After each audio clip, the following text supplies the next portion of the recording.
Hello, I'm Charlie Raphael, and you're watching AnyButton2Start. On this episode of Ludens, the Play Element podcast, I interview video essayist and visual novel reviewer Amelie Doree. We talk about the semiotics of Eroge, the history of the adult games industry, and recent industry censorship. For monthly interviews with some of the most interesting names in games discourse, subscribe to the AnyButton2Start channel. And without further ado, Amelie Doree. Noelle from the YouTube channel Amelie Doree, thank you for joining me today. Yeah, thank you for having me on. It's I don't often get to do interviews and such, and I'm always excited when people offer them. So when I saw your email talking about your game studies and what thinking my videos were, something that was inspiring and something that was interesting, I was like, oh, this sounds like it could be a genuinely fun interview. And from what we were talking, I'm really excited to have this with you. So thank you for having me on. No, it's no problem. I am also very, very excited. So first off, I guess for people who don't know you, could you introduce yourself and your channel and what you sort of talk about on your channel? Yeah, so my name is Noelle Alman. I am a trans woman living in Brazil, and since the I guess at this point, early 2020s, now that we're in the middle of it, I have been producing videos under the name Amelie Doree. Primarily, I focus on adult Japanese games, erotic games, or eroge, but I occasionally branch out into other media that's usually heavily dealing with sexual and very queer themes. So yeah, that's the type of content I typically tend to cover, and I tend to look at these games not from the kind of viewpoint that a lot of adult media like this is looked at, where I'm talking about like positive neg about like, oh, how erotic is this, how well this is come together. What I'm interested in is I want to explore the kinds of themes and the ideas that these creators from Japan and from other parts of the world as well sometimes are able to explore in their media, using sex, whether or not sex is the primary focus or it's something that's incidental to it, just from the fact that it is present, like what kinds of interesting themes can we get out of this, as well as to appreciate just the general art behind adult games, visual novels, anime, manga, and so forth. We want to stay in the realm of games today, I guess, but obviously explore how sex is portrayed in games and how it's used in different ways within the games you covered and sort of the games you're a fan of. So I guess first I'll start with asking the most simple question I could ask, which is, what is eroge? What are erotic games?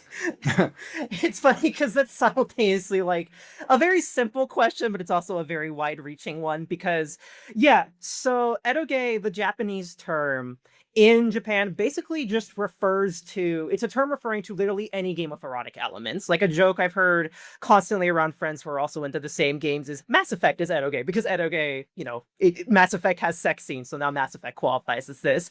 But since we're speaking in English and we're talking most about the English spaces here, when people say the term eroge, when they talk about eroge, usually what they're referring to is text-heavy, story-centric Japanese anime-style games that have a substantial amount of erotic content present, whether or not that content is actually the focus of the game. Like a good example is that eroge is often divided into different subcategories. So on one far end, you could have something like Clanad, which is an 80-hour long game.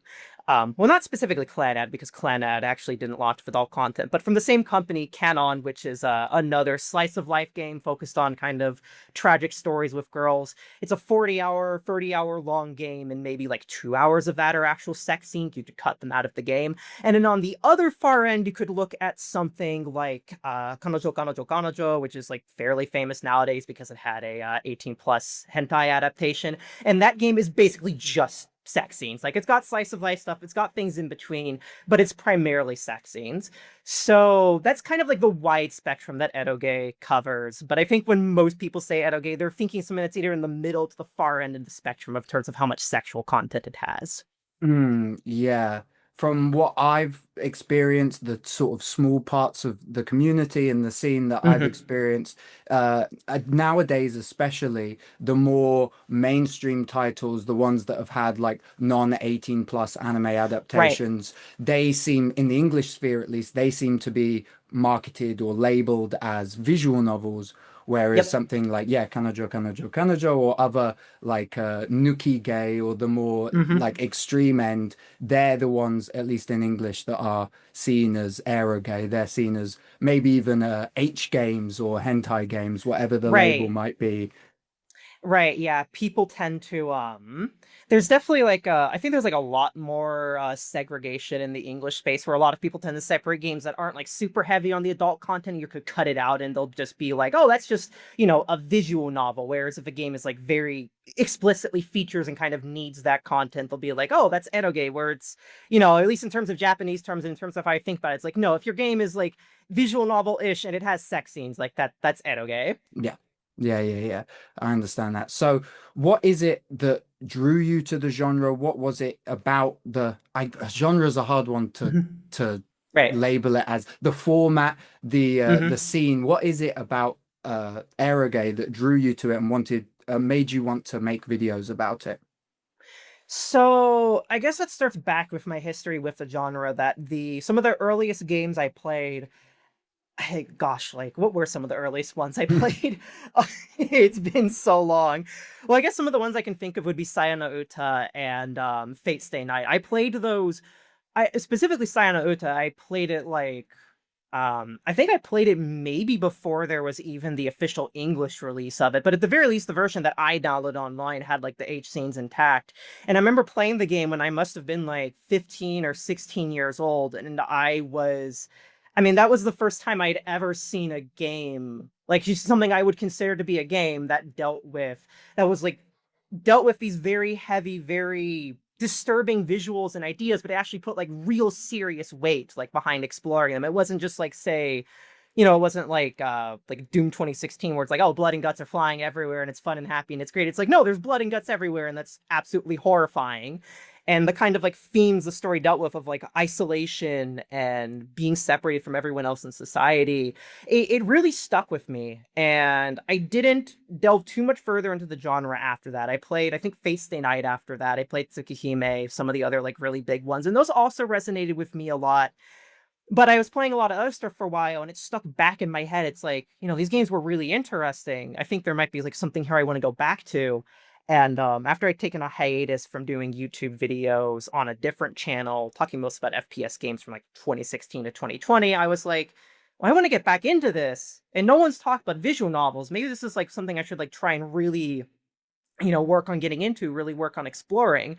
And then as I start working on these early videos on my channel, I realize like, oh my God, this is, I mean, it's not like an untapped gold mine because like lots of people know about these games. Lots of people talk about them. There's lots of people, especially in Japan, who love these games and talk about them constantly. But in English spaces on YouTube, I was like, this is an untapped gold mine of just absolutely fascinating games that people are not giving the credit they deserve. And I want to talk about these more with an English audience from a perspective that, like my perspective as a queer person. Because what I found when I was coming back to them is that a lot of these games, specifically the kinds of themes they explored of, difficulties women face in society, themes of being a social outsider, themes of sexual oppression, sexual liberation, all of these like genuinely very interesting and provocative ideas that I just haven't really seen explored in many other genres outside of like, the broader indie games scene. But the difference is that these are games that get a lot of funding and have had a lot of support in Japan. So they have like oftentimes really incredible production values. So yeah, I think what drew me to it was just this realizing there is this massive world of these games that are dealing with, even if not like, explicitly queer things, like the kind of things that I try to draw out of them when I talk about them, they're dealing with these themes that are very relatable for a lot of people who have really dealt with a lot in their lives. Hmm. And how much of your, knowledge of the Japanese language, I don't know whether you were learning alongside your videos or that you knew Japanese before you started making your videos, but how you talked about your unique perspective as a queer woman, but also I think uh, specifically to do with the games that you covered, especially a lot of them that were never translated officially or unofficially. You had a unique perspective as someone who was, born in the US, but you spoke or could understand enough Japanese to read these games and then convey at least your opinions and your thoughts on them to an English Right. speaking audience. So, Yeah. how much of that affected you deciding to go for Aeroge and the sort of games that you did eventually cover? Right. So kind of what happened is that early on in my channel, I think it was like right after my very first video, I decided because I was just I was planning out my channel. I was like, okay, I need to have like games I'm going to cover. I need to have things I'm going to talk about. I need to have like a list of stuff I could potentially go through. So I'm just going through VNDB, the visual novel database, and I had the thought of like, all right, what if I just start looking for games that are tagged like transgender protagonists, that have like sex change, that have like these themes that I'm like, this could be interesting. Like, maybe some of these games are just like pornography, but maybe there's like interesting things I could draw from this. And I start looking through all these games that are exploring like, a whole wide variety of themes, and I see it's like not translated, not translated, not translated, not translated. And early on, something clicked in my head of like, okay, I'm missing out a lot if I'm just looking at this perspective from this genre from the perspective of someone who only knows English. I gotta learn Japanese. So I was actually like learning Japanese alongside my videos for quite a while. In fact, my Necronomicon video, I think was the first time I ever felt like kind of confident reading something. Even then, that game took me like a long time. It took me like probably 1.5, 2 times the amount of time it should have to get through, because I was just constantly looking up words and such. But yeah, I was learning Japanese alongside my videos because I sort of just realized there's this whole world of games I was missing out on, and it's kind of changed my perspective and how I think of the genre over the years as I've delved more and more into it. Because a lot of times when I see people talk about visual novels in the English spaces, they're only focusing on like the games that are translated and the Mm, games that are really big that people who know Japanese just don't stop talking about. And that makes perfect right. sense, right? Like, yeah, you're Yeah. not gonna know you're not gonna know how to find these like weird these trans games and these games exploring these like super deep social topics if you don't even speak the language and you don't know where to look. But it knowing all that made me really realize like this genre is way more diverse than I think a lot of people know, and a lot of people are like letting on to. And I think a lot of people have the perspective that it's a lot more shallow than it actually is, that it's just these like games about getting with cute girls and a couple of interesting titles here and there. It's like, no, no, no, there's a whole massive fascinating pull out there. That stuff is really fascinating too. People don't give that enough credit, but there's a whole fascinating pool of titles out there. And I've over the years, as I've gone through my channel, like my drive has just gotten stronger and stronger to let people know about this wide, diverse world of fascinating titles that are out Mm, there. yeah. Well, I mean, from my experience watching your videos, Hmm. I've no, like noticed and felt this progression, especially over the last couple of years, where you you seem to mention a creator, whether it's someone like, Sapporo Momoko, is that, am I Yeah. saying that Yep. right? Sapporo Yep. Momoko. Yep. You'll mention them in one video. Then a couple of videos later you'll be covering a game that, they worked on in a more holistic sense. And it sort of feels like you're going down this rabbit hole and taking your audience with you. And I think that's such a powerful thing. And I assume that that rabbit hole has only been aided in you getting better at Japanese and just finding out more about the genre as you go. And it's this organic sense of progression and growth. And especially when you cover videos from the same creators or perhaps a game in the same series, you see that sort of um, Yeah. that knowledge piling on top of each other, and I just think it's really interesting. And that sort of leads me in to my next question. So, through this rabbit hole and through your research, you've played a lot of Eroge, I'm sure, and Right. there have been, as you said, not a lot of people, especially in the English speaking world or even translated from Japanese, Hmm. dissecting and analyzing these games. Someone like Kimi Rito has looked at aero manga and hentai through like an expressionist and quite intellectual lens, but no one's really done it for Eroge. So Yeah. within Eroge and within your research, what are some of the recurring themes, recurring images, memes, signs, expressions that you have noticed that have really left an impact on you, or you think have left an impact on the scene or the wider genre? So this is an interesting question. Yeah, this is a really big question, because eroge is like Yeah. an extremely diverse genre that has a lot going on in it. Mm, And So thinking about like what Kimirito has written about like things that they've seen recurring like throughout Edo manga and stuff, themes and ideas and such like that. The first thing I want to point out is that something I find very interesting about Eroge is that a lot of the themes and ideas you see like repeating within the games during different periods of times and stuff, I think are often very reflective of like the time period that game was made in. Like for example, when you look at like 1990s visual novels and such like that, throughout the whole of the 1990s going into like the very early 2000s, you'll notice a lot more games that are like I've noticed a lot more games that tend to be more willing to explore specifically like things like subcultures and stuff, and they're reflecting like active subcultures and things like that. So a good example of this would be one of the games I covered, Jisatsu 101, which I think was like 2000, 2001, I don't remember exactly.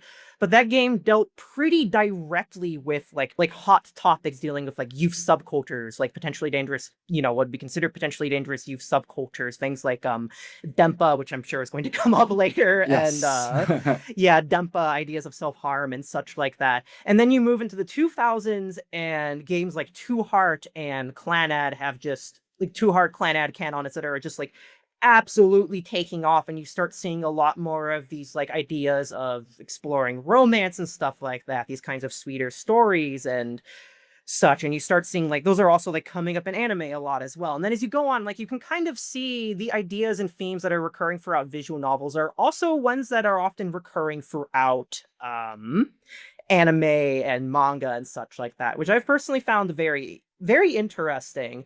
And I think what makes the particular ways that visual novels explore this interesting is just the sheer amount of time that visual novels have as a medium to explore things, because of often being, they often have the multi-root structure. They're able to dedicate immense amount of time to specific characters and things like that. So yeah, I think that's like a lot of the ideas that stand out to me in visual novels are ideas that you can find within other mediums, but they're often given this level of just incredible depth that you wouldn't see, you wouldn't see otherwise. And then if we're specifically thinking about what Kimirito is talking about, where they're talking about like, like ahegao and other things like that, visual novels do have a couple of like recurring structural things that you see coming out through from the law, which I think are interesting from a game design standpoint. Obviously, the main one is the multi-route format I was talking about just a second ago, where a single game has a wide variety of different paths that you can go through. And like I just said, like it's very fascinating because the way that multi-route stuff is treated in visual novels in general is not just like, I feel like you often see like multiple endings in mainstream games where it's like, well, you make an ending choice like 3 hours before the 30-hour game is over and then everything changes. It's like, no, you have like a 2-hour common route, and then the game lasts however many hours, and you have like 6 characters that all have like 6-hour routes each, and then you have a final route, the true route, which is another recurring theme that started all the way back in the very late 90s. And it's a very interesting thing from a game design standpoint, just because of how much emphasis and importance is given to those routes. And there are obviously tons of cases where you can tell that certain authors may have had to phone things in because of like time constraints or such like that, or they were told they had to write a certain character's route. But in general, I think it's a very interesting bit of recurring game design.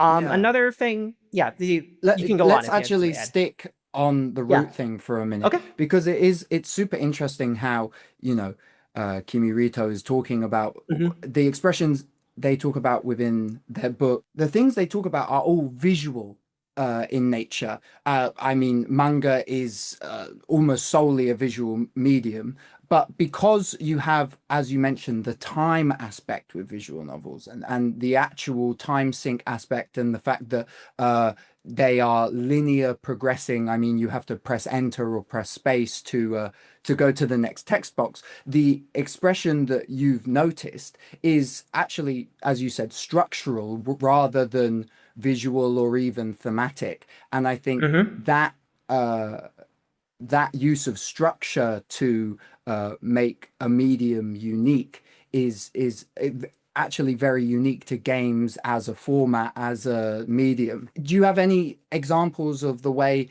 that that root structure has affected your experience of a game and its narrative in a unique way?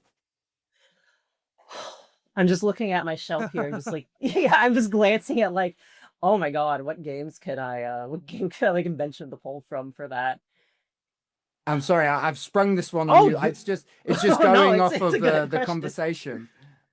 Um, Gosh, I think a really good example would be White Album 2, actually, one of Leaf's biggest titles, because Mm, the way that game is structured is it has, I mean, it's got separate character roots and such, but it also has like distinct individual routes for certain characters, basically, where there are like multiple different paths that a character can go down, where it's not just like, oh, well, they have a different ending and such like that. It's like, no, these are completely different realities these characters could have gone through. So you have the specifically, like the one that comes to mind is the case of the character Kazusa, and she has two extremely distinct paths, a quote unquote bad end and a good end path, that take her character and the main character and everyone else around them down these extremely different routes. And it grants this level of depth to her that you just would not get if she, if this game was just straight linear, or if this mm. game only dedicated the normal like singular route to her. So I think it's like, yeah, it's a particularly unique example because it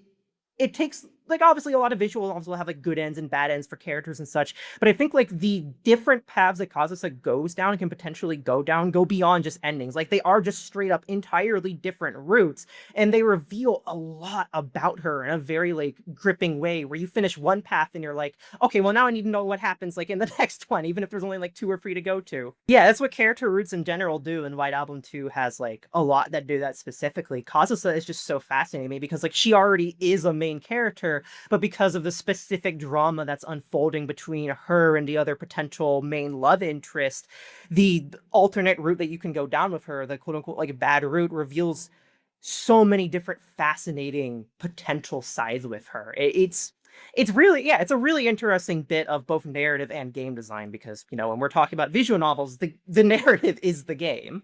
Yes. Oh man, Hmm. you're making me want to skip forward to one of my questions, but I will hold Yeah. off. I'll hold off. Why don't you talk about, you're about to explain another one Mhm. of the expressions that you've noticed through your research. So if you want to go ahead and continue on to that, if you can hold Yeah. on to that thought. Right, right, yeah, I'll hold on to that thought. So you talk about Kimirito mostly focusing on like visual expressions and such Mm, because manga is a very visual medium. I think there's two that particularly stand out to me in visual novels that you see all the time. So the first one is just like generally how scenes function, the two ways that they are like demonstrated to the player. So the first is usually you'll have like a background and then the character sprite laid on top of it, which is mm, the tachie is a Japanese term. It means literally just standing sprite. And then the second type you see in visual novels, the second common type of expression is the CG, which is I think it's waseigo, a Japanese or English term that got kind of transformed in meaning over the years. It originally meant, I think, something like computer graphics, and now CG, when we're talking about visual novels, is just any sort of specifically drawn illustration used for like a variety of purposes. Yeah. So the most obvious example that can be pulled from is they're pretty much always how sex is demonstrated in visual novels. You get a break from the tachie land on top of backgrounds, and then suddenly you have like a full-blown, extremely detailed, unique illustration that shows what the characters are doing. Yeah, that's often how you see them turn up, is basically just saying like, hey, now we're in a sex scene. Here's this like perfect illustration so you can know exactly what's happening, because you need the visual element for that. But that's just one instance. They are also like just as important, if not as importantly, used to highlight like specific scenes and stuff, specific important moments and such. And the same with sex scenes. They basically pop up to say to player, it's like, hey, this is different from what you were seeing before. This is important. You should be paying attention to this. And they can mm. also be used to add like flavor in scenes as such as well, especially in games that are like very heavy on using them.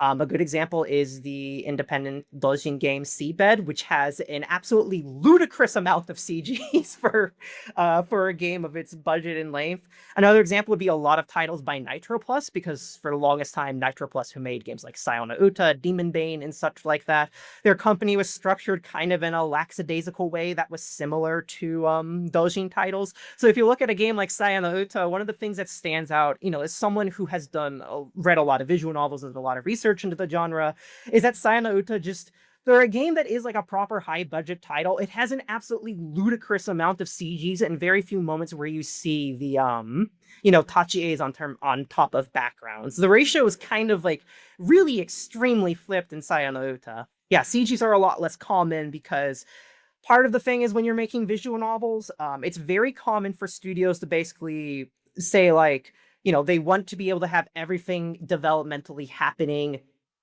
at the same time in tandem. So like one thing doesn't get finished and then you move on to the next. You want art and music and script happening all at the same time. So oftentimes in games, you will see like CGs kind of don't perfectly fit what's happening because they are given like a vague outline of what they needed to do, or they just had to make something generic that fit in advance. And then yeah, that's kind of the main issue. And then other times, just because of like the sheer amount of effort it takes to make them, you don't see them a lot. So usually in visual novels, the ratio is much more towards like, you're going to see a lot of backgrounds of sprites on top of them, and then occasionally you're going to have a CG that pops up. And on like rare occasions for a studio that like has the financial and the time freedom to do so, you will get really specifically tailored CGs to specific scenes. Right. Yeah. With Yeah. maybe some animation or movement Yeah. of the characters, right? Right. Yeah. Almost adding to the visual spectacle aspect Mm-hmm. of the break in proceedings, visually at least. Um, Yep. with that, the CG, Mm-hmm. especially the CG sex scene. Mm-hmm. How much of that do you think is about like a break? Oh God, I don't want to say break Mm-hmm. from the action. Uh, a A break break into from the action. a break into the action, exactly, and almost like a reward for players because, and Hmm. this is a perfect segue. I'm very proud of myself for this. Um, you mentioned in your DocuSave video about the beginnings of the genre coming from early PC adventure titles and sort of the impetus behind a lot of the productions of early Eroge was just the novelty of a computer generating nude images or sexually explicit images. So how much of that CG sex scene trope within visual novels and eroge, how much of that do you think comes from that initial influence from those early titles? So I I've thought about that because I think it's interesting because if you look at like how sex scenes have evolved in visual novels over time, it's it's changed a lot because something important we need to know like when we're talking about this is that before I don't want to say like specific time periods. I don't remember the specific time periods, especially when we're talking about like, the evolution of slang and how slang terms come into existence is nebulous to say the least. But it's certain that in the 1990s at least, and in the late 80s and such, when eroge was like finding its footing and such, we didn't have the distinct categories of eroge that we have nowadays. Like, nowadays we have like people talk about nuki gay and moe gay and talk about plot gay and all these other different types of game abbreviations, some of which are from Japan, some of which are just things the English community has made up, right? But in the 90s, like there just wasn't really this kind of separation. It was like, this is eroge. This is an adult game for your computer. You put the floppy disk in and your disk stops being floppy. Like that's what Eroge was. and it and then over time, throughout the 90s, you start seeing more and more games that have a lot of story into them. Mm, And then you are getting to the really late 90s and you have games like Canon where it's like, okay, this game is like 27 hours of plot and 3 hours of adult scenes. And then you get into the early 2000s and finally you start solidifying like this is moe gay, this is nuki gay, this is other types of games and stuff like this. This is tuni game and stuff like that. And I think when we're talking about the novelty aspect of like sex scenes and eroge, it's important to understand that like where people seek that novelty and how developers have chosen to implement that novelty has changed a lot. Because like I definitely think if we're speaking specifically about like nuki and such, there is absolutely still this modern day element of that, like that novelty still lives on like basically exactly as it was before, where it's like right. you buy this game, you buy it because you want to see nude women on your computer that cater to your specific fetish. That is what the game's going to provide to you. It's all about that novelty. It's all about like Mm, the gratification of yeah, getting to that. gratification gay. Yeah, those games, yeah, are basically just about. I mean, Nuki Gay literally just means something like masturbation game. Like Yeah, that's yeah, what they yeah. exist for. But it starts getting a little weirder, a little more complicated once you start getting into like plot focused and plot heavy games, because as those really separated themselves from how games were like in the early 90s and such like that, it really heavily varies like how games choose to use their scenes. Like I definitely think, I don't know if sex scenes would be as prominent as they are in visual novels in Japan if it wasn't for that early lineage. But nowadays it's like you definitely have some games that don't fall into Nukige that just have sex scenes basically for the sake of sex scenes. Like an example that I haven't played this myself, but I've heard this constantly is the 18 plus version of Key's Little Busters, which was made after the I think it was made after the all ages version, and it's like the scenes are kind of just slapped in there. Like people constantly complain about just how horribly the scenes are just slapped into the work. And then on another hand, you can compare it to a work like, I'm just looking at my shelf again and just seeing like, can I pick eeny, meeny, miny, mo, what can I pick here? Gosh, what would be an example of a game I could pull from? Well, No, I'm actually I have something in my head, to be honest. The famous one for someone like me who's I Mhm. would say I have a couple of toes within the scene, and that's about it. Right, A right. famous example is Fate Stay Night's Yeah. H scenes, where Hmm. there is I don't know the specific it's something like the to regain the power of the characters, they have to basically have sex, and it's this convoluted plot reason that sort of seems completely shoehorned in to justify the sex scenes, right? And that's sort Yeah. of a meme within the especially the English community. Yeah. Which I kind of have mixed feelings on because like as I've looked back on Fate's Night, I don't think it's like as shoehorned as people make it out to be, but I also think like the replacements they came up with, I remember like quite a few of the replacements are really good for it. But actually, looking for my VNDB list, a great example of a game where it's like a lot more dubious if you can say like the sex scenes are a reward of any sort of sort would be Subadashi Hibi, because like Subadashi Hibi's very like heavy on them for a game that's not a Nukige, I think it is, but it's also like I can't imagine really removing any of those scenes from Subihibi. Like, you would fundamentally change the story, and a lot of those scenes are, like, so horrifying and written in ways and framed visually in ways that are uncomfortable and horrifying with such an emphasis on, like, the suffering it causes the characters that it's like, those scenes are those scenes aren't gratification unless you just have like specific darker fetishes. Like those scenes are at least written to, you know, there is at least like a major part of them that is written to really unnerve and make the viewer uncomfortable. And that's what I mean when it starts getting like dubious about like this history of it, because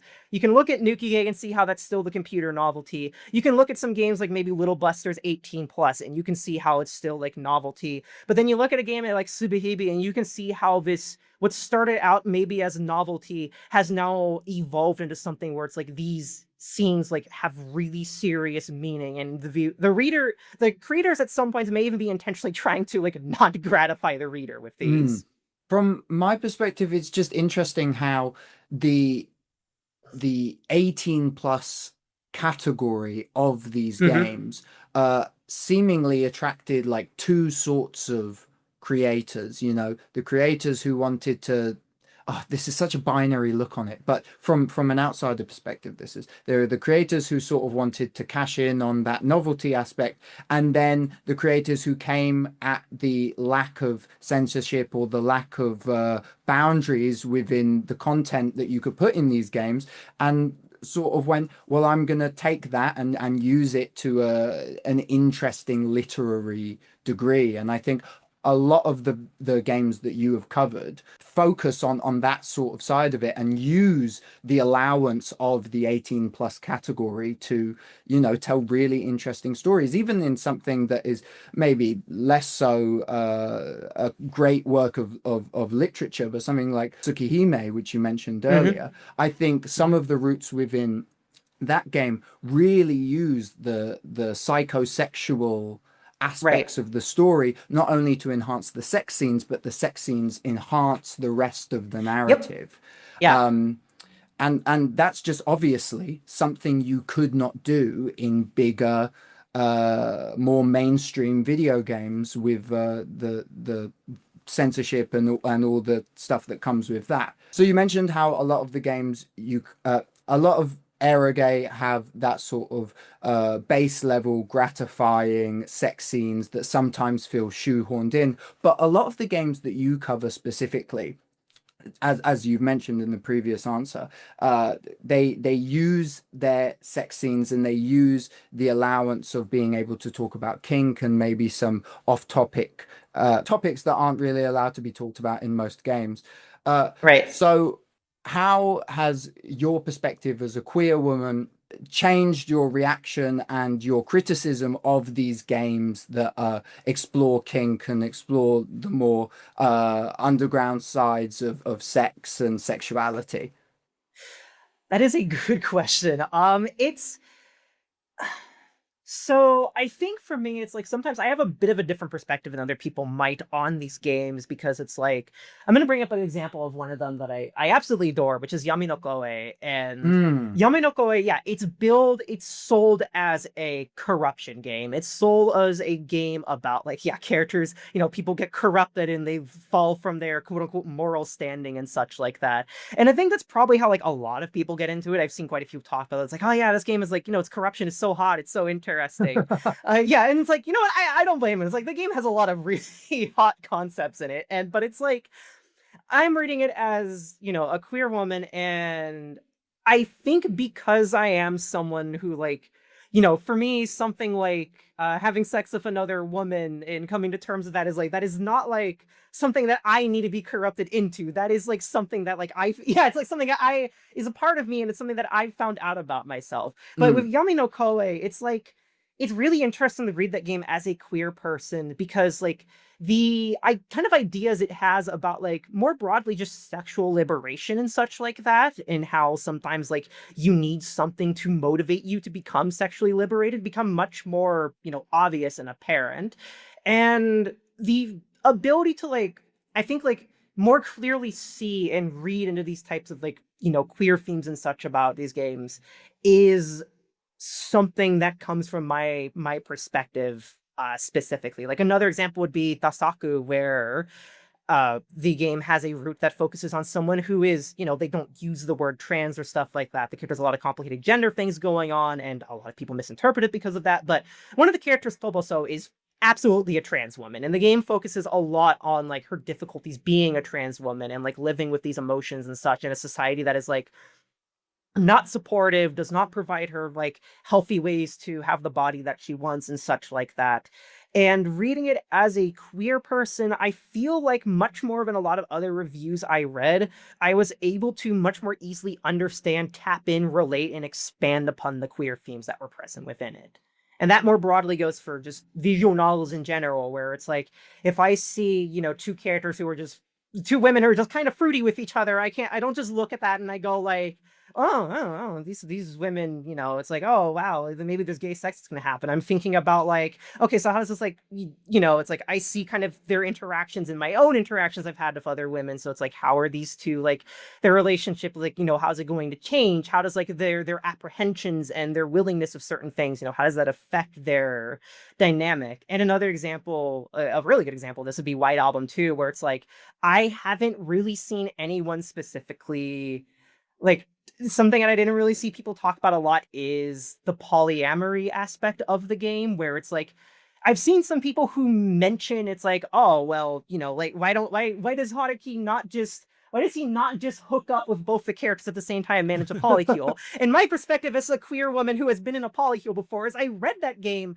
and I understood from how the writer Maruto was talking about like, like writing these characters, writing about them, showing the scenarios, is that it's like, no, this game makes like in its subtext makes an extremely good case for why polyamory would not work between these characters. Mm. So yeah, as like reading these games as a queer person, I feel like it's much easier for me to kind of like dig into these themes that whether or not the author explicitly wrote them, and I don't think it matters that much if the author explicitly wrote them, I'm able to much easier, yeah, like pull these out and show these and explain these to people. Which I will say I think is like, I don't want to toot my own horn, but I do think it's important because like a lot of the writing that's focused on visual novels over the years has been kind of like surface level and stuff. And even now there's like a lot of people who kind of just talk about like, oh, I like this waifu and this waifu kind of sucks. And I think this is like too much. And I think this is too little. And I'm like, no, let's actually like look at what the authors are saying. And let's look at like what we can get from the authors, what we can Mm. relate to with our own life experiences and such. Yeah, well, I think Eroge sits at this really interesting crossroads between two mediums and genres of media that aren't Right. actually dissected in a serious way a lot, which is obviously Mm-hmm. video games and erotica or pornography, Yeah. right? Like Yeah. the two least respected Right. current modern day mediums coming Yep. together. So Mm-hmm. it's great to have someone like you who is doing that work and from, as Thank you you. said, a unique perspective. Uh, Mm-hmm.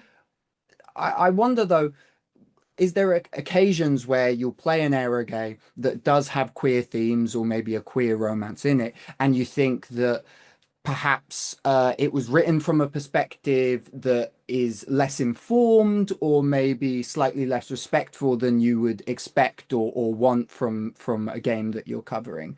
Can you think of any examples or Yeah. The immediate one that comes to mind is Monokashi. I forget what the full title of it is, but the way that game handles it, because it's like clearly it wants to talk about like abusive situations existing within, like abusive lesbian relationships and how those can form because of people getting socially outcast and like having no support network and having these difficulties getting to know people. Sorry, there's a car that's beeping no? outside, so you might It's hear a car okay. alarm. But it's like it wants to talk about these things, but I mean, it also wants to talk about trans issues and like transgender characters and stuff like that. And it has interesting ideas for how to explore like abusiveness within queer relationships and such like that.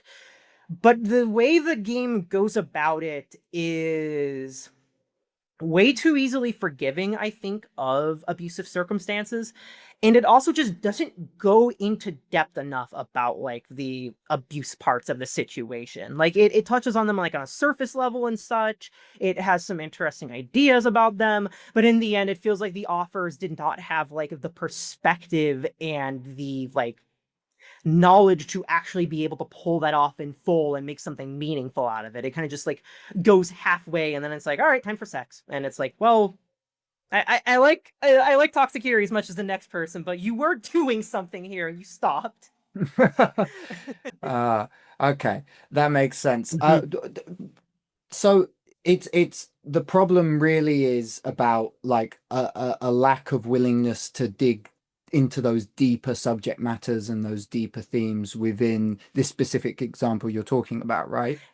Yeah, within this like very specific example. And this does sometimes come up in other visual novels where it's like sometimes authors will just like hint at something, but they don't actually really go anywhere with it. And you're like, okay, well, that could have been interesting, but they didn't do anything. But that's not specifically like a queer issue. That's just specifically like an issue with writing in general, where an author has a great idea and they do not understand how good that idea is. Forget about it. Mm. And is there also an aspect of like when it comes to writing sex, whether it be, heteronormative sex or queer Hmm. sex, this idea of, as we covered earlier, Hmm. treating it as a reward and treating it Right. as a sort of not part of the story, but maybe adjacent to the story. And I guess I wanted to ask, uh, objectification is inherent to all depictions of sex within media. It's hard to avoid that. But is there something specific within video game depictions of sex in eroge or maybe even non-eroge that contributes to that objectification or affects that objectification in a weird or strange way? So I think video games are really interesting when we're talking about like objectification, like specifically adult video games, Mm, because they have the power to both very negatively and very positively like kind of reinforce perceptions of objectification depending on like what the game does and how it pulls it off. So what I would consider a very interesting and good example of like talking about objectification or like an author being aware of it is Sui Senka, which I covered God, I it's been like 2 years at this point. Oh well, Mm. time flies. So the Mm-mm-mm. game is more or less linear, but it has a scene map that you go through, and as you view individual scenes, more unlock on this map.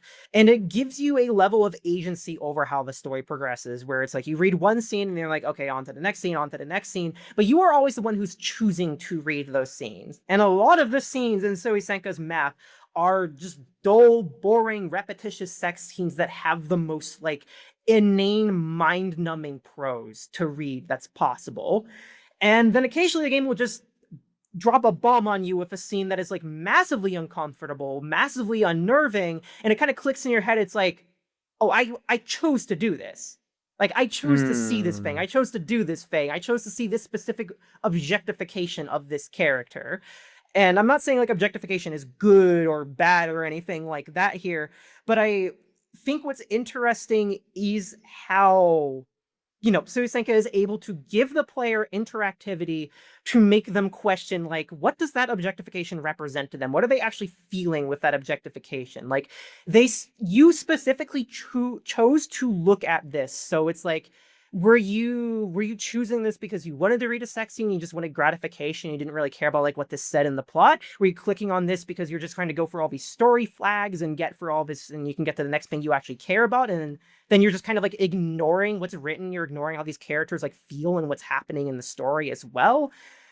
And I think it's like, this is a really good example of how interactivity can be used to interrogate the viewer's thoughts about sex scenes and sexual exploits and just the way we interact with fiction in general. And that's to say nothing of where the story eventually does go, where the story actually does just straight up criticize, like, how are we interacting with characters? How are we interacting with stories? How are we treating these as, are we treating these as people? Are we treating these as just like objects to look at? Things like that.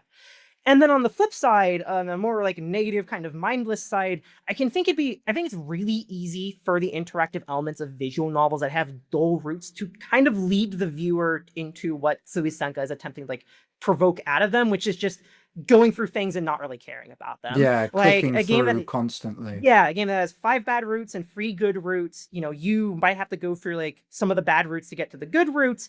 And then at that point, it's like the reader's probably just going through them to get through them. But if it has like a sex scene or two they like, they just stop and are like, oh, this is good sex, I might get off to this later. And it's like, well, what did the interactive element of the game just do to these characters in your mind? It's like, these characters have now been reduced from these things that somebody was trying to write, somebody was trying to talk about, into just something that's like, oh, I don't care about her, but her sex scenes was hot.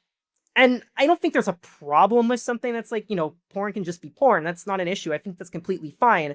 But I do find it very interesting how poor narrative and game design can effectively just lead the viewers to kind of like mindlessly view and mindlessly objectify these characters without considering what they actually signify to them, what the author was trying to signify with these characters. Mm.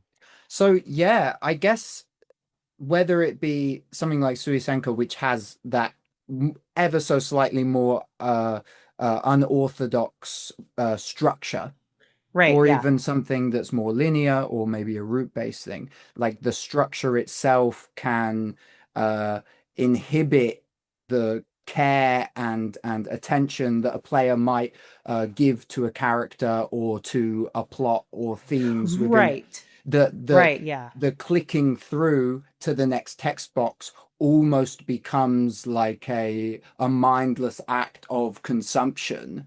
Yeah, exactly. I think this is like particularly concerning sometimes with certain games where it's like, if someone who buys, like, say, a Moege, a game that's just like a bunch of roots and it's a bunch of different romances and such, and the game has like a handful of different, roots, and they're all good, but that person just bought it for like one character and such, and they skip through all the other stuff, and the only thing they care about is the sex scenes, which, is a thing that happens.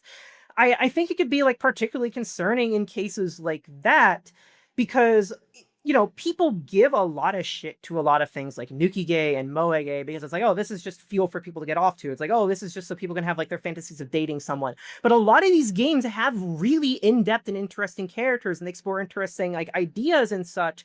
And sometimes people will just look at a character, literally look at them, go like, this isn't the archetype that I care about, and just throw them to the side. And it's like, what if that's the character that explores like, some sort of queer issues? What if this character has like a really interesting commentary on romance in society? What if this is just a character that's like a really interesting like representation of a woman with like mental health issues and such like that? I've seen some roots that in games, I can't think off the top of my head, but I've seen roots in games that people give a lot of shit to and they skip. And then I read them and I'm like, no, there's a ton here. And all of you who are just reading this to get to like the next sex scene, get to the character you care about because you saw her design and liked her, it's like, you're missing out on something. And it can be concerning, how people view this interactivity, how people view these roots, and how they view what they want out of these games, and how they objectify these characters can lead them to skip out on very meaningful narrative experiences, or just paint them as like unimportant and something you should throw away.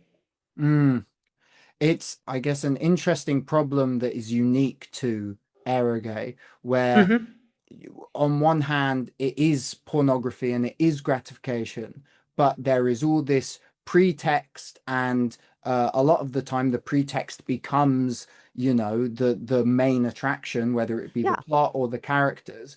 But a lot of people still just see it as that gratifying thing, and so almost the interactivity just becomes a barrier to the sex, right? Where people will be holding down the auto skip button just to get to the sex scenes, and it misses out on what is unique and interesting about experiencing erotica through video games, which is that interactivity. And I think something really interesting that you said in one of your videos, the DocuSay video, you said something along the lines of, who knew that good writing in a narrative focused game is actually good game design? What exactly are you thinking of? What are the writing structures or the gameplay structures you're thinking of when you say something like that in one of your videos? So specifically what comes to mind right now is just like the very existence of making choices and such like that. It's important to understand that visual novels are an evolution of just adventure games in general, particularly first-person adventure games. Like you can look back to like a good example would be some very early Falcom titles like Azteca and such, where you're just typing in like into a text prompt and then you're moving like through that.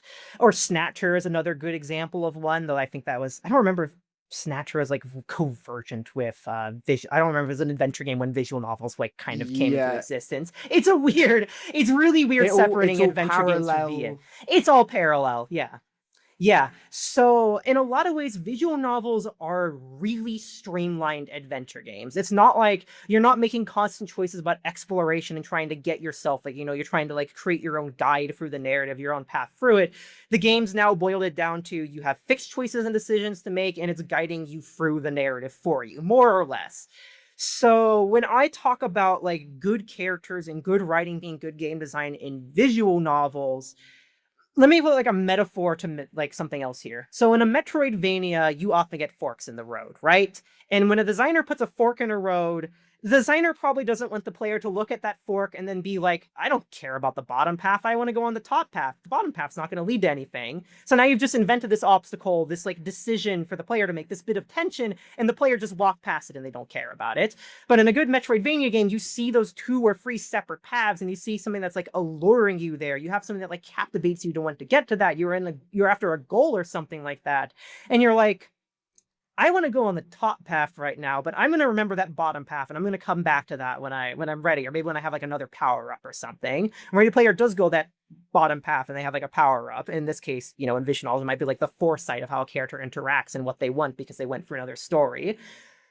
Good narrative design in the visual novel is basically getting that kind of choice weight in narrative choices. So it's like the game is written well enough that you care about these characters. You want the best for these characters. You want to see like what these characters have, what their stories offer, what they do, and you feel emotions for them. So when the game gives you a choice, and the choice is even something as simple as like, oh, do I want to stay in the school or do I want to go to the school rooftop? And you're thinking it's like, well, one of these choices is going to mean I can meet someone and I can't meet that other person, and I care about both of them and they both be friends. So how is it going to interact between the 2 of them? And would they be upset if I ditch their friend just to go with them?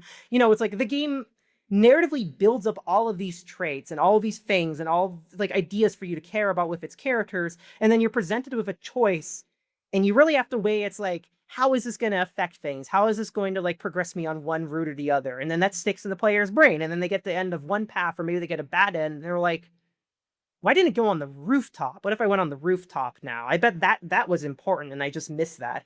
That is why good narrative design is good game design, because the narrative is the gameplay in visual novels, and you want your readers to care about the decisions they can make. You want your readers to care about the choices they can make. You want tension in those choices, and you want your player to be thinking about those choices. You don't want it to just be, you know, you don't want it to be like a bad Metroidvania where you're just going for every path to like mark off boxes. You want that feeling of like exploration and meaning to the decisions you make. And that requires having good characters and good design. I totally see what you mean. It's what you described almost feels like, it's classic narrative friction. It's, Yeah. but it's made first person in a way. Like Yeah. when you inhabit the decisions of a protagonist, that narrative that narrative friction is made more present in your mind, because you are the one in control of it.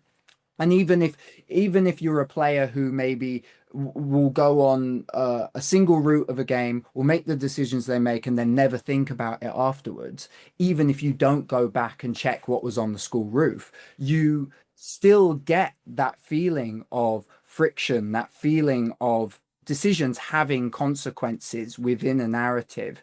And I mean, a fun game feel is all about feeling the interaction between your input and the game's output. And that Right. narrative friction within visual novels, that is the game feel. That Yep. is Yeah. that interaction between player and game. And it's just really, really fascinating. Yeah, exactly. I guess I'm going to jump to somewhere that's slightly off topic from what we were talking about, but I definitely want to cover it before we have to end our conversation.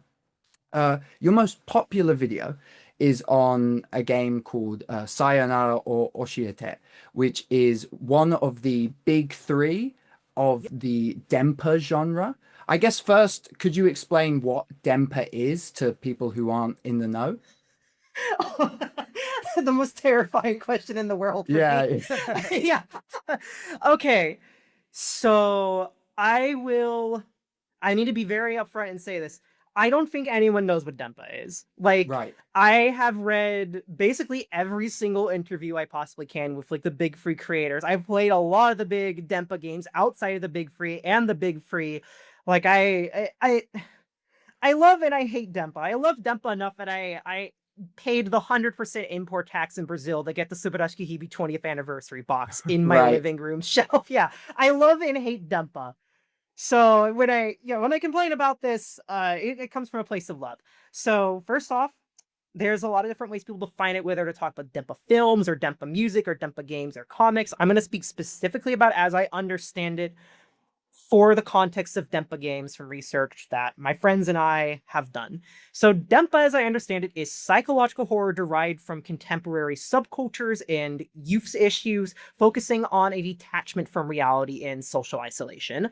So a good example of this is a game that I brought up earlier, Jisatsu 101. That game is about a bunch of really socially struggling youths who have their lives heavily affected by beliefs in cultish apocalyptic conspiracies and dark subcultures that are basically like the 90s equivalent of things like eating disorder TikToks. Mm. So I'm not going to say the name of the book, but there's a book that's just like a bunch of different ways that you can potentially harm yourself, and the game like directly name drops that. And the game also has characters who believe in things like, like alien probe conspiracies and like the apocalypse is going to happen and all of these different things. Another good example is another one of the big three, so Sora, which is about a kid in high school class, Bakuji, who after the sudden death of another high school student, Zakuro becomes basically like his brain kind of snaps and instantly radicalized into a like death cult conspiracy and drags a bunch of other people into it. Like those are examples of the kind of things that you can expect to see from denpa. So yeah, again, like this is just my understanding. I've done a fuck ton of research on this. I've done as much reading as I possibly can, but I'm not like super well versed on it, but then again, every interview I've heard with the Big Free, everyone's like, I don't know what a denpa is, but yeah, it's psychological horror from contemporary subcultures and youth problems and a detachment on reality and social isolation. Mm. And it's Mhm. obviously, as you mentioned, not just specific to games or even eroge. Right. It's Yeah. within contemporary Japanese media. There's been Right. denpa films and denpa books and Yeah. all this stuff. It started out initially as denpake, which is a basically a whole subculture thing of my understanding is it's more or less mocking like people who deal with like psychotic disorders like detachment and reality and stuff like that. So it's like, Right. oh, like yeah, one of the like I think it's like buried under a manga gamer bag that a friend gave me on my shelf, but I have the original comic where the term doku denpa or like evil radio waves came from, poison radio waves, and Right. the whole comic is basically just making fun of people who have like, conspiratorial thinking. So it's like yeah, that's like the origin of it is just people denpake is a lot of people getting like really interested in kind of just like talking about conspiracy things and kind of mocking people with it. And then that I just evolved in time and kind of like melded with Kichikuke, which is people who are really into like occultic stuff and like, you know, like the kind of like Satanism, occultic type of stuff that we think about like satanic panda kind of things. Right. And then over time, yeah, it just sort of became like sort of branched out into its whole thing. And nowadays people associate denpa mostly with people who are like kind of a little bit detached from reality, who believe in things that are a little bit like unorthodox and stuff, who aren't like completely quote unquote stable, that sort of thing. Hmm. And so within the Sayonara or Oshiete video, you sort of you dig a little bit into the influences that denpa and specifically Saya Oshi had on the rest of the later denpa works. You Mm-hmm. also mentioned that there's a lineage between Saya Oshi and Eroguro nonsense, Yep, Eroguro which nonsense. that again that was a like a Japanese genre, subculture, art Yeah, it was a movement. think mostly Taisho era 1920s subcultural movement of people really seeking to like write these kind of like wild, erotic, grotesque stories about like trying to expose like the absurdity of everyday Japanese life at that time. Right. And so Hmm. this game that you covered was in the lineage of that, and obviously is popular enough in the English speaking world that it became your most popular video. So I guess to the average person watching who is even less knowledgeable than I am about all these subcultures and eroge, uh, they probably slightly feel a little bombarded by all of the terms and the different Yeah. subcultures that we're mentioning. So I guess with that, with it being so niche, why do you think Saya Oshi and Denpa and all of the things surrounding it have become so popular within English speaking spaces, especially when Sayonara or Oshiete, the game you covered, is Hmm. not even translated into English, or at least it was, and Not then well. that translation was so bad that the person took it off Yeah. the internet or something. So how did it get so popular, even with the language barrier and all of the cultural barriers in between? So I think a big reason people got interested in styology was because of Subarashiki Hibi, because Subihibi is nowadays, it's like, I would not consider many games to be denpa. I consider very few things to be denpa because I kind of have like a very strict vision of it based on all the research I've done. But Subihibi really exploded in popularity, and then people just started getting like super curious about all the other denpa stuff. And Saiyoshi has long had a legacy in Japan. Like I think one of the things I heard about it was that like, or not just heard about it, the like content warning on the box is like super extreme and severe about like what the game contains. I don't remember exactly what it is, but it's like, hey, if you have problems, you should like not read this because this game is really dark and really fucked up. So it's like Sayaoshi has long had a legacy in Japan, and it's also like a lot of visual novels that have kind of a big following or a bit like cult notoriety in Japan. A lot of like English eroge spaces have like hyped it up over the years, is my understanding to some extent. But really, I think a lot of it is just the fact that like Subarashiki Hibi was for the longest time kind of the only real denpa work that got translated, and then people are really just curious about denpa in general. And then Sayaoshi has this reputation, and then it's like, oh my god, someone's finally talked about Sayaoshi. Now I can learn about this game. Yeah. So why is denpa so popular? Well, I think it's like it deals a lot with these vibes of young vulnerable people struggling with their mental health and the surreality of the reality around them. Like specifically for Subihibi, I'm going to pull up because it's the one that everybody knows Subihibi at this point.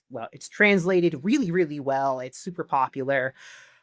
Subihibi is, I think, the most important modern denpa work, and it's a game that deals with a lot of things that are like really important to me personally, like plurality, CPTSD, and being queer. And these are things that a lot of other people really struggle with, and there just isn't much media that talks about it with the same kind of like grit and honesty and reality, but also like this level of like absurd wit that Subihibi and a lot of other denpa games have. Like I give Sayoshi like a lot of shit. I don't think Sayoshi particularly is great, but Sayoshi, Jisatsu 101, Tsuino Sora, those are all like, they can all be like genuinely pretty humorous games at point. And Subihibi is like specifically like a genuinely very funny game, but it's still dealing with these like really deep and serious subject matters, and it's issues again that I think a lot of people of my kind of generation, a lot of young vulnerable people are really struggling with, presented in this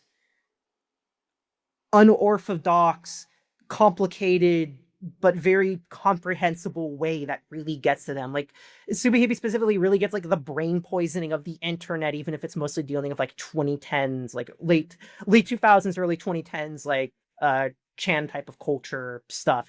It deals with how living with mental illness is really taxing from like a first person perspective that really gets it. It deals with the way like reality and fiction kind of blend together, in like, we're living in an era where, people say we literally have a reality show president in the United States. Not we, I'm not there, and I don't think you're there either, but it's like, No. It's like, yeah, we're living in this absolute just ridiculous surreality, and I think these games that capture these mental health difficulties, these kind of sometimes a little bit obscure to the public problems, all with this absurdity and oftentimes sympathy, maybe not in terms of Sayoshi, but definitely in terms of Subihibi, it just really resonates with people now. Yeah, and you mentioned that wit, and that's something I'd never thought about. I've never read any denpa works that I know of, and I definitely haven't read the big three. But that idea of these dark subject matters being met with a wit or a levity feels very English speaking 2020s internet coded. Yeah. You know, people like, sort of making jokes out of their mental illness or the situation that they might be in, or we as a whole world are in. So that makes sense to me.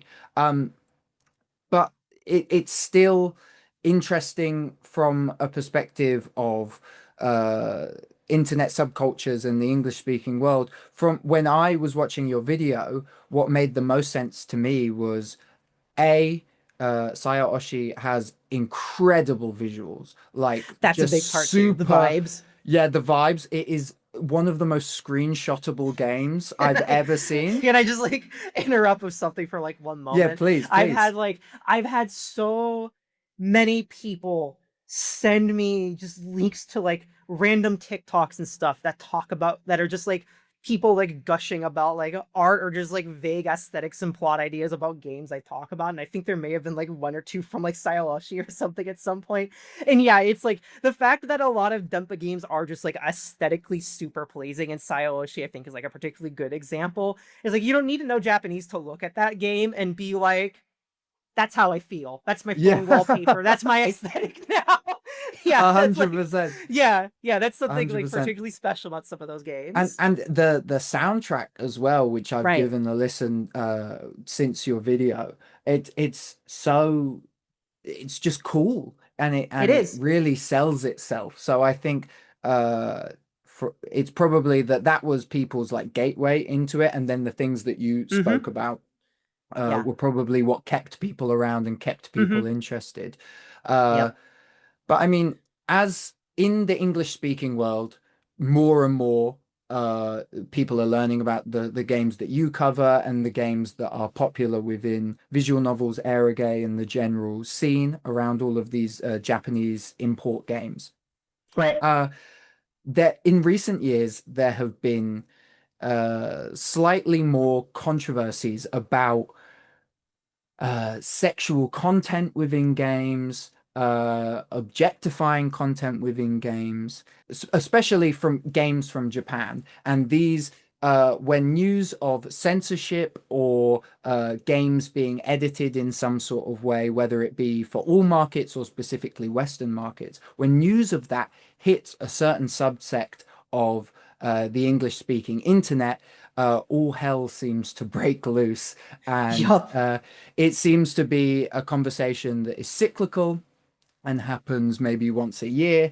And it's about censorship within video games, what that means, and how that is sort of then pulled into a wider culture war about sexual content being taken out of media and what that means for masculine identity and all these sorts of things. So when it comes to these controversies, I'm specifically thinking of things like the Stellar Blade costume censoring controversy. Then there was the Two Heart remake taking out the H scenes, Mm-hmm. which I saw a great tweet about that, which someone said, if you're going to Two Heart for the hardcore pornography, then You mean the game that the most famous version of it had no H scenes? yes, exactly. Yeah. Precisely what I mean. So, Yeah.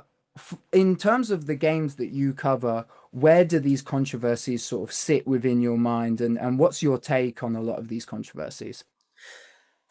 So it's it's man, it's weird. So like I think a lot of the controversies that a lot of people are like getting mad about with, the examples you brought up like Stellar Blade and Two Heart and such, these are people who are they're not necessarily mad about like censorship itself, but more or less just like they feel like the specific thing they want is being taken away from them. Because like Stellar Blade's outfit is a great example where the devs, they weren't censoring things as far as I understand it. The devs themselves just said like, no, we just changed the costume design. Like they just wanted a slightly different costume. That wasn't censorship, it wasn't self-censorship, it was just a decision to change things. And also again with Two Heart, it's like Two Heart was not like, oh my god, they took out the H scenes. It's like, no, they based the remake on the version of the game that most people remember playing, that had additional content that, it's like the more refined version of the game. And also, Leaf games never had good H scenes at that point. You play Shizuku or Kizawato and you realize, like, oh my god, they could not write H scenes. I don't know if Two Heart was much better. Two Heart could be a lot better, but as far as I understand, like, PlayStation 1 Two Heart, which I think is what the remake is based on, is generally the best version of the game. But it's also like, I don't think these people are. I don't think like these kind of controversies are entirely formulated without any sort of like, concern or such like that, because I think a lot of these people are still. I think a lot of the time with the people like have these controversies and such, and they prop them up. They're stuck in like 2014 when they're stuck in like the Gamergate times and such. And yeah, and I say this a lot to friends. I think the worst thing that happened with the liberal and left response to Gamergate is that so many outlets decided to prop up the most boring, uninspired, sexually negative possible quote unquote pop feminist opinions possible, as opposed to the people who are like, who could actually who could actually say it's like, no, sex is actually like great. I want more sex in games. I just want better sex in games. Like I can remember when all that stuff was going down and all I could find were articles of people just like making fun of anime games and they were making fun of Japanese games and they're just making fun of sex in games, period. And it frustrated me a lot as a teenager because I was playing games like Senran Kagura and people were just like, oh, it's just a TD game for like horny boys to play. And I played Senran Kagura and I'm like, no, I like these characters. I like this story. Why is no one talking about this? Why is no one talking about these things it deals with? So I think the worst thing about that period is that no one was really propping up the voices of like queer feminists, of black feminists and such, of sex positive feminists, these people who have been making genuinely progressive messages, who have been trying to like fight to have like lots of art and like lots of really different art and just like accepting like, yeah, women are hot, men are hot, etc. While also talking about how, we need to have better representation. We need to have better ideas. Like even people just being like, you like Bayonetta, but you wish Bayonetta did certain things better. So I think a lot of people are stuck in that 2014 era where they assume because the right-wing media apparatus has just been feeding them this constant fucking deluge of like, oh, the feminists are coming for your boobies, the feminists are coming for your games. They're stuck in this idea where any single time a developer makes a decision to like slightly tone down a costume or to make a non-H version of the game the main one, they still think the whole landscape is just this like super small group of people who are like, oh, I think women in gaming are, it's like all it is just sexual and blah blah blah blah, which was never the case anyways, right? Like I don't even think like even people like Anita Sarkeesian, who I'm not super fond of like her opinions and such, she was never as critical as people were making her out to be. Yeah. So yeah, like people are just stuck in this time. And every single time they see anything like this, they feel like they're being threatened. They feel like they're losing this thing. And because of like the lies that the right-wing media apparatus feeds them, they don't give the same weight to like when this is happening to queer people. Instead, they just assume that queer people are responsible for everything. Instead of it is literally the right-wing people who are responsible for all this. Like, no, the couple of writers and like outlets I had issues with that were just like being kind of xenophobic and really sex negative never had any power. They were just spewing dumb opinions. There were always tons of queer people who were way more in favor of art like this than the right ever was. And the right has just been selling this message because the kinds of like specific things that are being talked about, like these censorship controversies, are things that mostly are targeted to appeal to white men. Right. Yeah. And I think that Gamergate idea is interesting. It's almost as if it's like a trauma response for some of these people where they're transported like, back to 2014. Right. And what frustrates me is they never had to be at that point. Like, anyways, right? Like queer feminists, sex positive feminists have always been talking about how like Senran Kagura is really hot and the characters are great, while also talking about how they wish like certain characters are better. They've always been talking about how hot Bayonetta is, while also wishing like other characters were treated the same way, and like, where other like men and such were treated in the same way, or like certain characters were better written and stuff like that.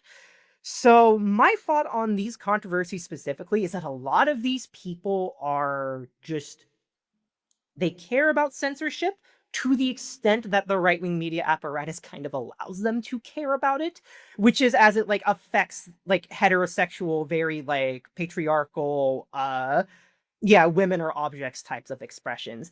And for me specifically, as someone who works a lot in adult media, I always just kind of sigh when I see these things, because it's like these specific types of censorship controversies generally don't signify shit.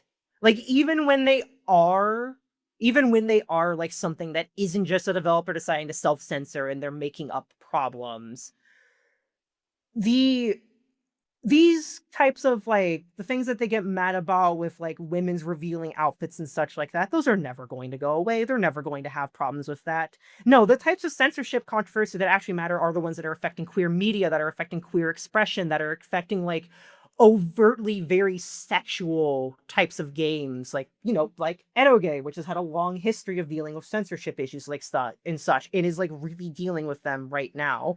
Like Yeah. a costume doesn't fucking matter, but for the most part, these people just completely ignore how difficult it is to get a queer game noticed, how difficult it is to get like visual novels on Steam and such in general. That's what I wanted to get onto next, was like actual censorship that is Yep. actually happening, whether Yep. it be Steam, uh, or the Visa MasterCard situation, or now within my own country, the Internet Safety Act, I believe it's called, with the checking of IDs for adult sites. Yeah. So there is like Yep. this actual wave of Yeah. censorship happening Mhm. that is seemingly not being talked about by the guys who always talk about video game censorship, which is very interesting. The only peep I've seen about it from the right wing people is I was trying to look up stuff from this and I found the video by one of the big right wing podcasts, and he's like, "Oh, the feminists are trying to censor adult games," and I'm like,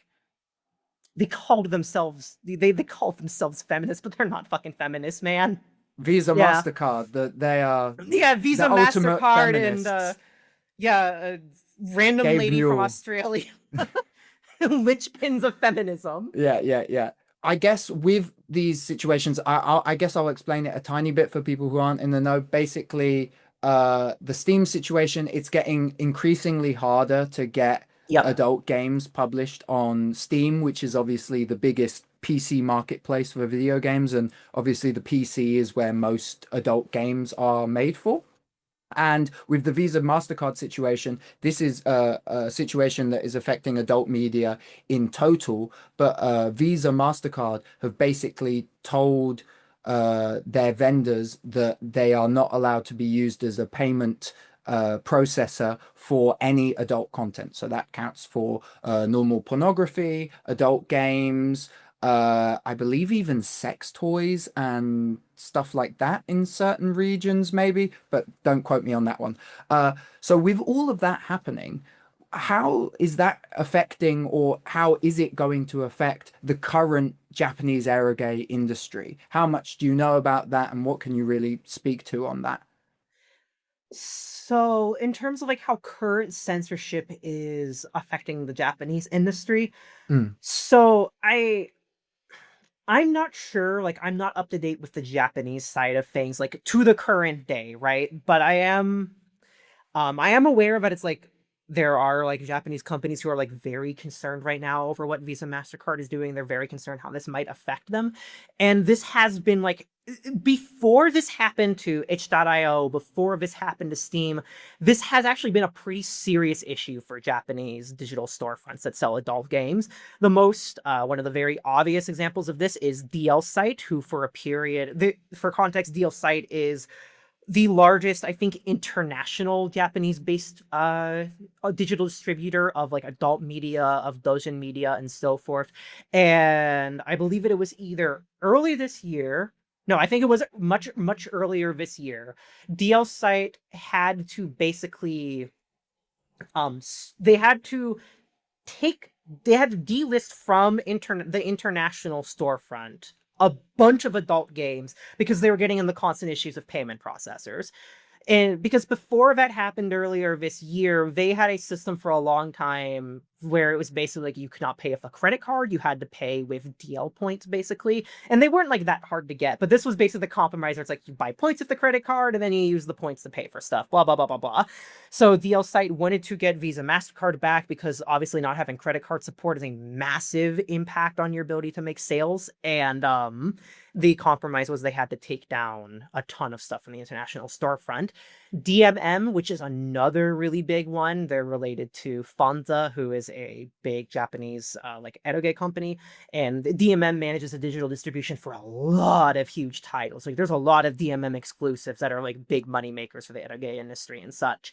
And DMM, you used to be able to access their site from an international VPN. I had issues with it where it was kind of slow, but you could at least get on it and like you could theoretically like buy stuff. But they had to basically just straight up block anything that wasn't a Japanese IP because the deal was like Internationally, MasterCard, Visa wanted nothing to do with them. They were willing to handle it in like a domestic level, but internationally they did not like it whatsoever. And so it got basically the axe. So I don't know if platform censorship has affected the design of modern eroge, but it has absolutely affected like the availability of it and how people can like access it and such. However, I will speak. I think this is really important if we're talking about like censorship in general, difficulty of access of eroge and such, like how it affects the industry.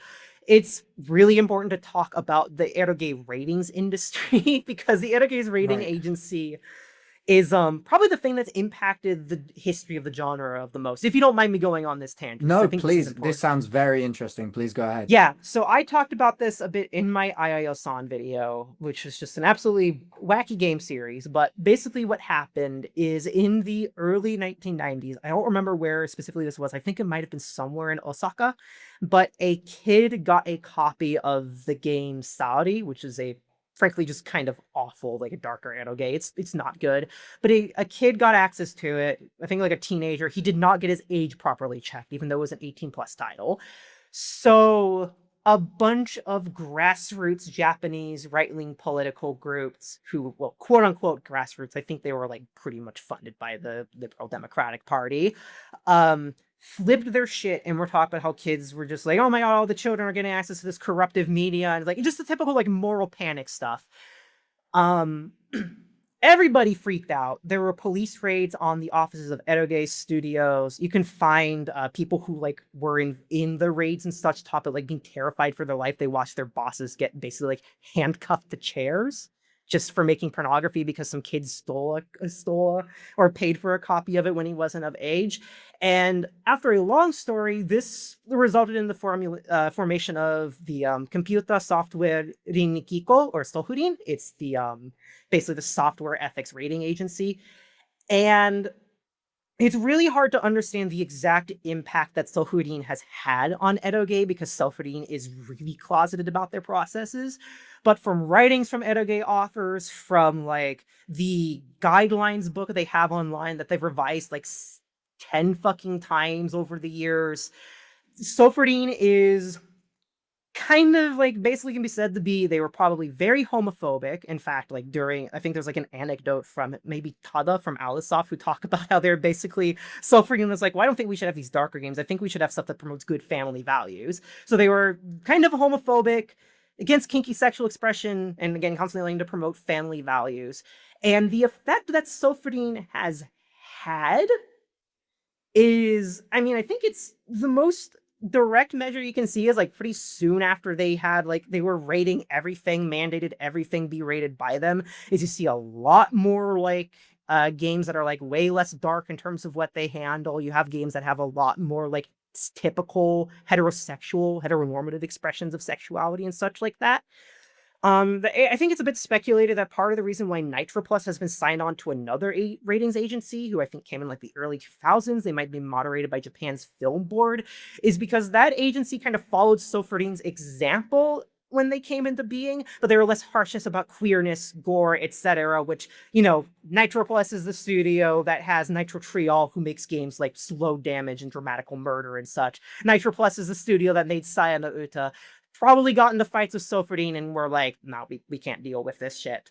I think definitely like the biggest player in censorship over the years has been Sofurin, and even to this day people still heavily distrust them even after all of their guideline revisions. I think the game Hentai Prison by I do not. Corpo, I think is the name of it. Corpo made Hentai Prisons. My understanding that game is like a massive satirization of the absolute nightmare it is like dealing with the eroge industry and like all the weird policies that rating agencies have and such.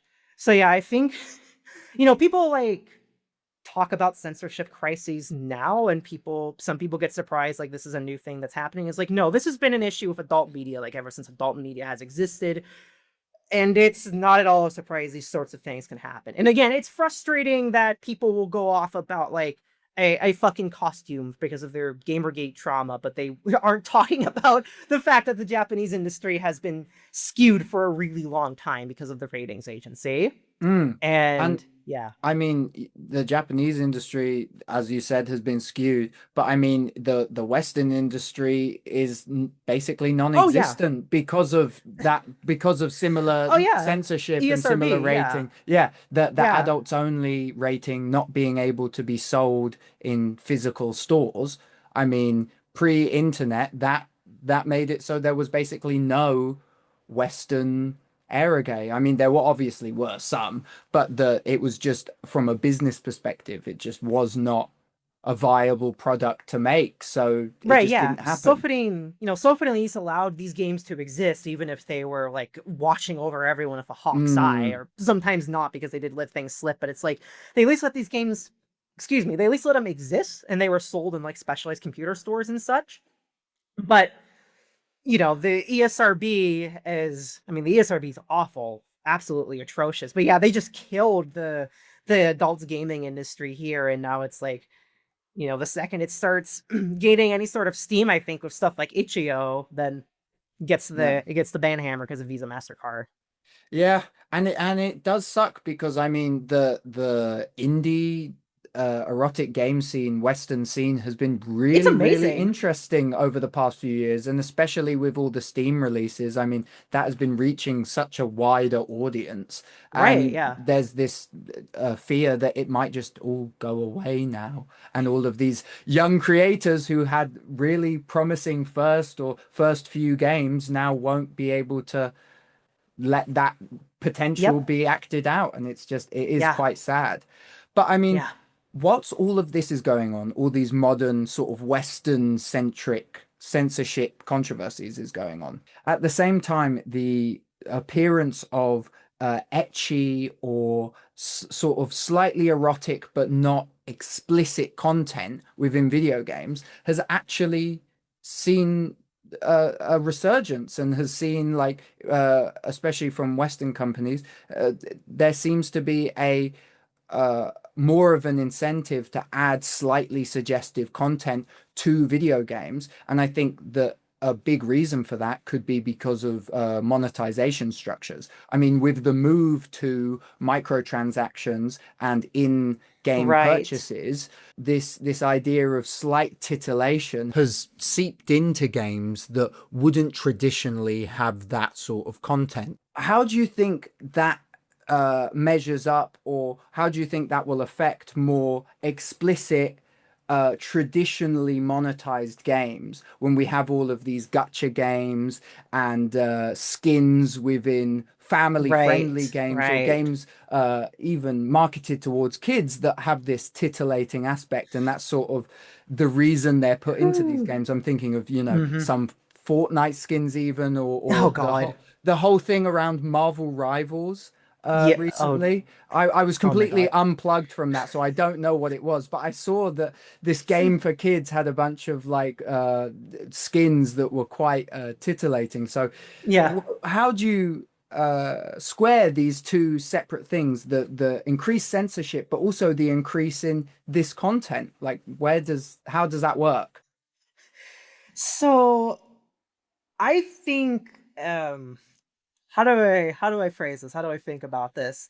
So how I was talking a moment ago about like a lot of what the kind of like people who are holding on to Gamergate stuff, a lot of what they kind of get mad about is like they feel like their particular expressions are being affected, like basically their ability to have these games where they can just like look at scantily clad women, and a lot of these games aren't like the kind of things where a lot of other stuff is like really going on sexually. It's just kind of like scantily clad women are present.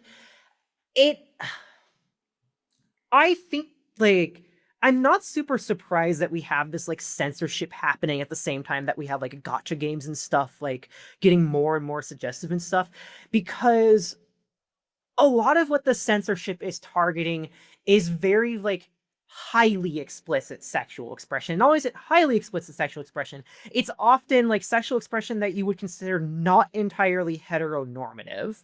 Like a lot of the games that have been targeted and taken down, they are queer games and such like that. A lot of the specific fetishes that have been targeted and taken down are fetishes that are not societally, are not societally like perfectly acceptable in fiction, and like especially not in reality and such like that.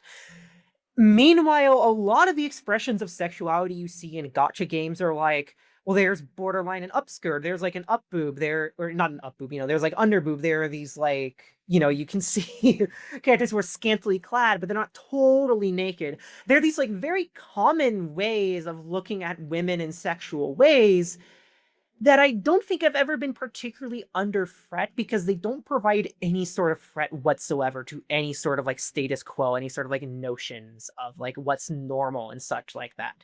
Like, a game that actually like deals pretty frankly with like a game that feels pretty frankly with like, even if it was like a straight game that's like a married couple and such, but it deals pretty frankly with the issues the married couple has. And maybe, you throw in some sort of like NTR cheating scenario into it. That is way more scandalous and threatening when you're talking about like these serious societal issues than it is when you have like, scantily clad characters all over gotcha games or something like that. Or hell, even like certain mainstream games where Mass Effect, where it's like, I don't think you could really call any of the sex in Mass Effect, to my understanding, like questionably problematic, dealing with like deep themes and such like that, right? So Yeah. it's like, it doesn't surprise me that we have these two things happening simultaneously. Mm. And on like a related note, I think it's like pretty interesting to look at like these suggestive, ecchi type of things gaining more popularity as someone who covers games that are like really, really explicit.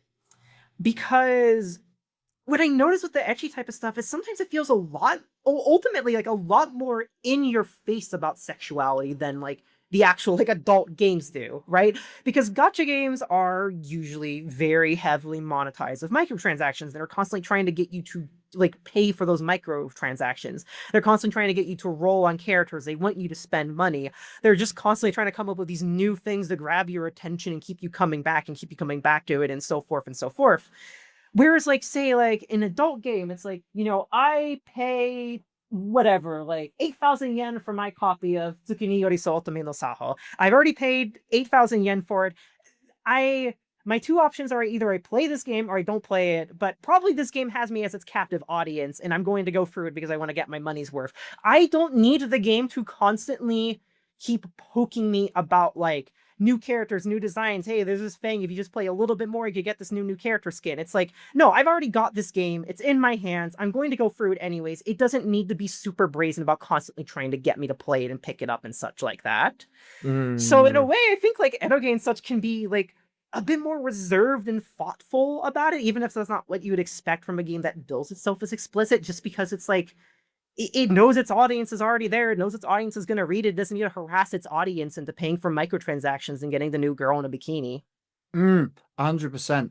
I think it's really interesting, this idea of like the format is what changes the format is the difference between what is acceptable and not acceptable, where with the gacha stuff, with the ecchi stuff, with that sort of more in your face sexuality, because Right, yeah. it is at the end of the day a function of capital, it's a function of Right. the market.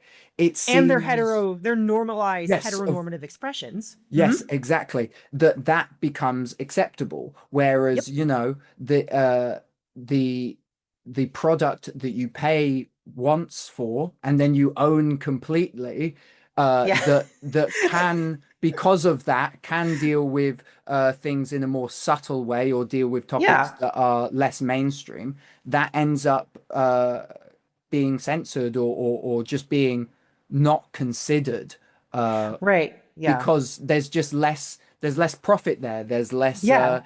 market incentive for those games. Right. And uh, I just want to interject that like Eroge and visual novel developers have like really started to take note of this because like gotcha's kind of cannibalized like the Eroge market in I recent years. bet. It's I bet. grabbed a lot of writers. Like, God, I can't remember whose name it was, but there was someone who like was really famous in the scene and did a ton of writing in it. And it's like heavily suspected that like he is just writing for Uma Musume now. Like there's a lot of chapters in Uma Right. Musume that are really similar to his writing, and I don't remember if he's still doing Eroge stuff right now, but a lot of like the big writers have really just moved on to gacha games as like the main thing they do. Also because they're way more profitable than Eroge is. Like there's kind of like a chain here where it's like on the lowest you have Eroge as like the least profitable because you're really just selling to people who, these are people who need to have the tolerance for 18 plus stuff in general. And Yeah. there's some developers who've caught on that they can get like kind of the horny weirdo teenager crowd. Like I say those very affectionately. They can get the horny weirdo like late teenager crowd. Developers like Corpo who make games like Nukitashi and such by like making games that tackle those issues that matter to them. But a lot of developers still haven't really caught on to that.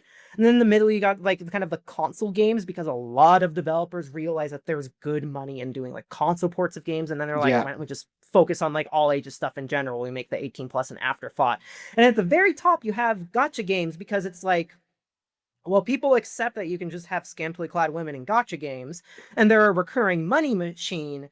And once you got people like into those games, you can just throw whatever story you want at them, within reason for the App Store and, within reason for the very specific super episodic format that gotcha games tend to follow.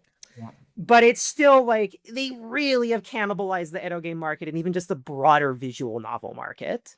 I can see that. And I mean, just the way in which they are designed for recurrent play and recurrent spending. Of course, you're going to take up the audience when they have no time. It's the same with games as service games in more Right, AAA sense, where it's like a person, especially a working person, only has X amount of hours in a day to play a video game. So if they're spending all their time.